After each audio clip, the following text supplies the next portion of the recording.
one. I know this goddamn video. You want to know something? You want to know something? I am so annoyed or so because for some apparent reason, I got copyright striked when Atozi made a video on these specific streamers that they were live streaming themselves. It's so freaking annoying because they shouldn't have been able to do that, to be honest, because number one, I didn't watch their video.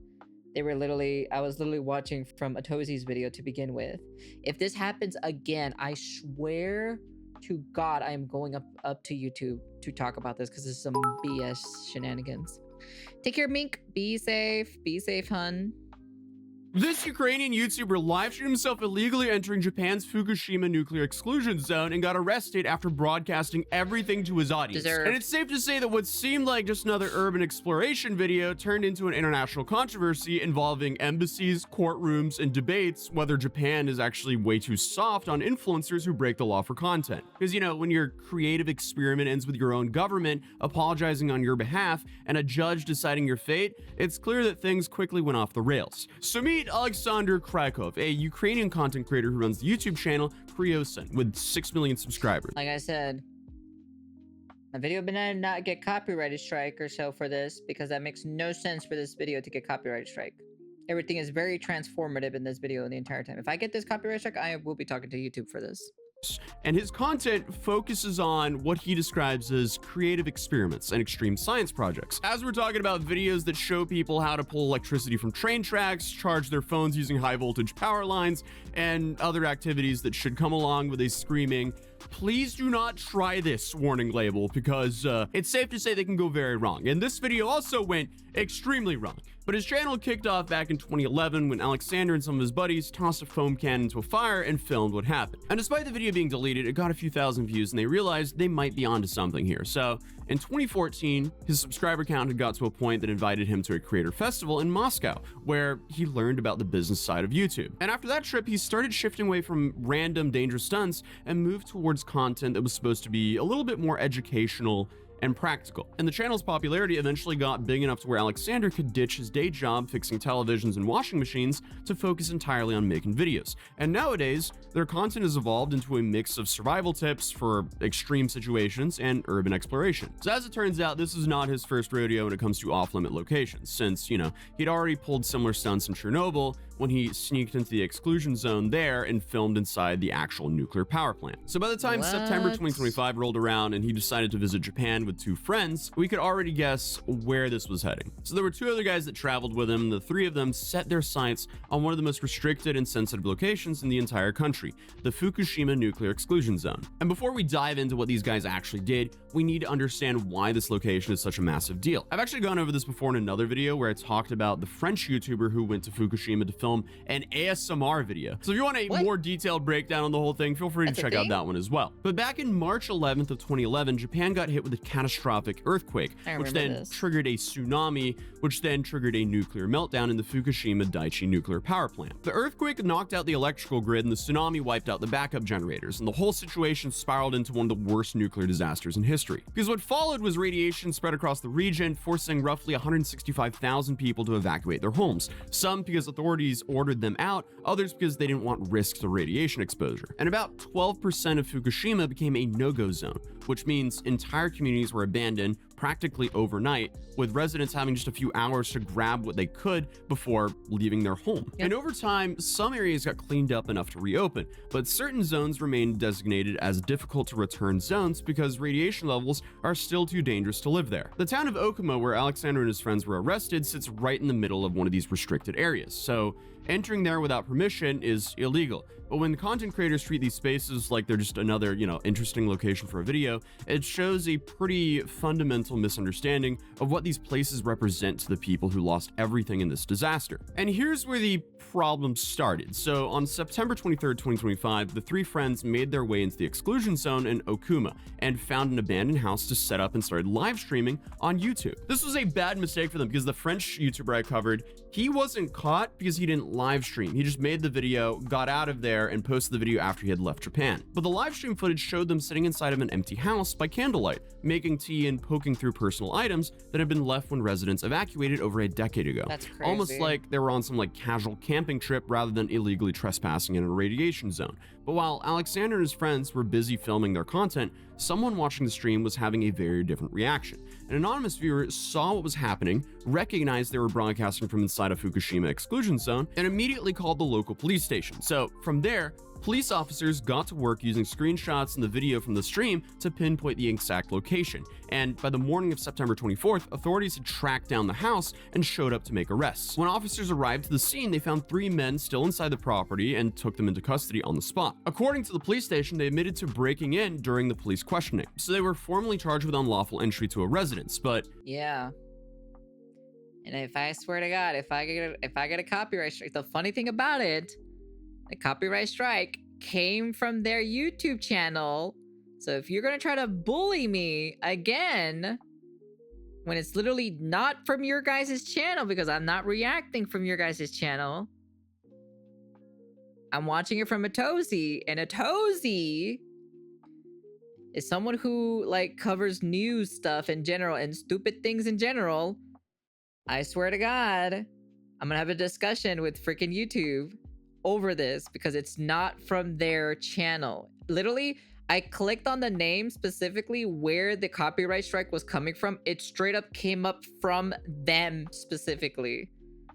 So if this happens again, I'm gonna have a pretty long, stern talking with YouTube. since this involved a restricted nuclear zone, the situation immediately became more serious than just an average trespassing case. So once word got around about the arrests, the story spread quickly. Japanese media picked it up immediately, and within a day or two, international reports were running stories about these Ukrainian YouTubers getting arrested for live streaming themselves from a Fukushima exclusion zone. And it didn't take long for the situation to escalate way beyond just a legal issue and became a full-blown diplomatic embarrassment, because on September 26th, the Ukrainian embassy in Japan released an official statement condemning what the three men had done. The embassy called their actions unacceptable and issued a public apology to Japanese citizens who felt disrespected by the incident. They were also careful to emphasize that this incident shouldn't reflect poorly on how Ukrainians view Japan's support and friendship, especially in the light of everything Ukraine has been going through over the last few years. The former Ukrainian ambassador to Japan also weighed in personally on social media and posted that he was deeply sorry by the news and wanted to personally apologize for the behavior of these creators. And the whole situation also highlighted a growing frustration in Japan about foreign influencers who show up, ignore local laws, and treat their country like a theme park for their videos. It's so dumb, and after the arrest, prosecutors moved forward in seeking actual prison time for the three defendants. They argued for 6-month sentences, pointing to the fact that this wasn't some accidental mistake. These guys intentionally entered a restricted zone, and they knew they were breaking the law, and they broadcasted the whole thing for the internet. However, during the court proceedings, one of Karasan's friends reportedly told the court that his goal was to show viewers how the Fukushima region was recovering since 2011. And he also said that he hadn't really thought about the legal ramifications of what they were planning to do. I was never taught what laws there are. Meanwhile, defense attorneys pushed back against this prison sentence, requesting fines or suspended sentences instead. And the first hearing took place on December 8th in the Fukushima District Court, and the case quickly moved through the system. And then finally on December 25th, the judge issued a final verdict. All three defendants were sentenced to pay fines of 100,000 yen each, which works out to about $650 per person. And Really?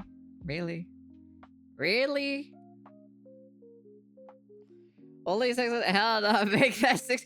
Bruh, come on, dude. Oh, God Lord. You know, sometimes Japan needs to be a little bit more stricter when it comes to their laws. I'm just, well, as in when you, as in not in law, but when you throw the book at them, they gotta be a little bit more stricter when you throw the book at them, to be honest. They're not gonna learn. They're actually definitely not gonna learn from this.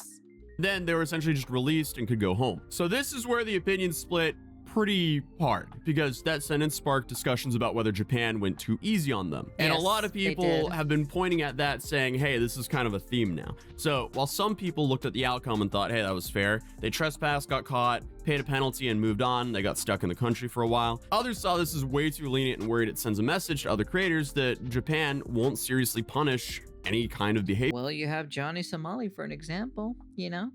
Man wasn't really punished to begin with.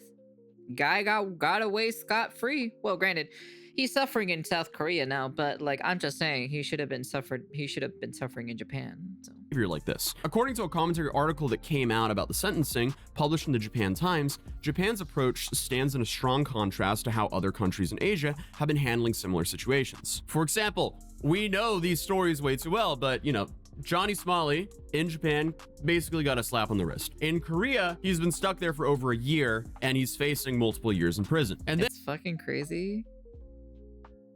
He's been stuck in South Korea for like almost a year and like, what is it, 2 months now or something like that? It's crazy, man. He's been stuck there for an entire freaking year, man. That's crazy, though. And we have Vitaly over in the Philippines, who's been sitting in detention since April 2025 after live streaming himself stealing from security guards, breaking into restaurant kitchens, and just threatening random people. Both of them did stupid stuff, and they're finding out. But obviously, this didn't happen in Japan, so a lot of the criticism is saying that, hey, Japan is making their country a safer bet for IRL streamers or creators who want to go harass and break laws there. Because it seems like they don't really want to throw creators in prison for filming content like that. But obviously, on the flip side, you could argue that the 3 Ukrainian guys didn't physically harm anyone, they didn't steal anything valuable, and mostly just made an incredibly dumb decision about where to film. It's one of those situations where both perspectives have some valid points, and definitely when you compare these 3 guys to Johnny or Vitaly, both Johnny and Vitaly were infinitely more disrespectful to the countries they were in than what these guys were, even though what they did was disrespectful and incredibly stupid. But as of right now, Alexander and his 2 friends have returned home to Ukraine, and what was supposed to be just, you know, some compelling urban exploration footage turned into an arrest, an international embarrassment, and their own government publicly apologizing on their own behalf. I think it's safe to say that we're very likely to keep seeing content creators push the boundaries like this in foreign countries. And honestly, here at home as well. Because it was just the other day we covered a bunch of guys who were waving around a fake firearm in front of Big Ben. So, yeah, you can check out that video here. If you're new here, feel free to subscribe, drop a like if you enjoyed the video, and I'll see you guys in the next one. Yeah, nonetheless, though, specifically, like, it's because like, they could have gotten themselves hurt. They could have got radiation poisoning. I'm just saying that, you know, anything could have happened trying to live stream yourself in what is it, in Fukushima? I'm just kind of like, you know, you're just asking for like disaster to happen to a degree, you know? And I swear to God, if this video gets copyrighted, it better not get copyrighted, because you want to know something? This is literally not from your channel. Understand, Ukrainian guys?